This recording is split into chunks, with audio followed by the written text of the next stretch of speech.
তাদের অবশ্যই পরিবর্তন করার মাধ্যমে ওই যে একটা যে আমাদের মব ছিল, ফ্রেজ ছিল যে ভুল করে যাওয়া, দুর্নীতি করে যাওয়া, কারাপশনের পুরো একদম লিপ্ত হয়ে যাওয়া, সেই জিনিসটা আস্তে আস্তে এখন দূর করা পসিবল যদি আমি গোড়া থেকেই সেই কারাপ্টেড মানুষটাকে সরায় ফেলি। তো অবশ্যই এই সকল জিনিসগুলো অনেক ভালো হচ্ছে, পজিটিভ দেখছি আমি।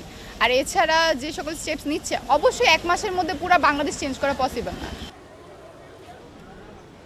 এমন একটা দেশ অথবা এমন একটা সমাজ ব্যবস্থা হোক যেখানে হচ্ছে আমরা সুষ্ঠু, যেখানে গণতন্ত্র প্রতিষ্ঠা থাকবে, যেখানে আমরা আমাদের মত প্রকাশ করতে পারবো, যেখানে আর কোনো ব্যারিয়ার থাকবে না যে আবারও এক স্বৈরাচার থেকে আমরা কি আরেক স্বৈরাচারের কবলে পড়ছি, এরকম না।